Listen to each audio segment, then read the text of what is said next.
कसम है हमें अपने ताज़ा लहू की, कसम है हमें अपने ताज़ा लहू की, कसम जिंदगी की, कसम आबरू की।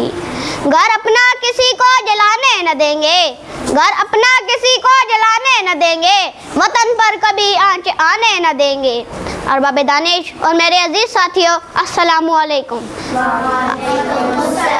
आज का मेरा मौजू है यौम-ए दिफाए पाकिस्तान। तमाम जिंदा अक़वाम अपनी तारीख के बड़े अयाम निहायत अक़ीदत व एहतराम के साथ मनाया करती है।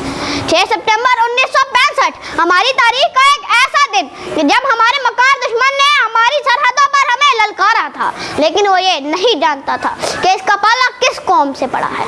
बजाय इसके कि लोग खौफज़दा होते, वो हकीकत हाल जानने के लिए सरहदों की जानिब उठ दौड़े। इस मौके पर इस वक्त के सदर मोहम्मद अयूब खान की गर्जदार आवाज़ रेडियो पाकिस्तान पर गूंजी और उन्होंने कौम से खिताब करते हुए कहा, दुश्मन ये नहीं जानता इसने किस कौम को ललकारा है। हम अल्लाह के सिपाही हैं, मुजाहिदों आगे बढ़ो और दुश्मन की तोपों को हमेशा हमेशा के लिए खामोश कर दो। अजीज साथियों, इस वलवला अंगेज खिताब को सुनकर पूरी कौम सीसा पलाई दीवार बन गई। मुल्क के कोने कोने में तराने गूंजने लगे। मुल्क का हर एक शख्स अपने अपने महाद पर डट गया और अपनी मदद आपके तहत दुश्मन से मुकाबले के लिए तैयार हो गया। हर दिल में एक ही जज्बा मौजूद था, अल्लाह की रहमत का साया तौहीद का परचम लहराया, अल्लाह की रहमत का साया तौहीद का परचम लहराया।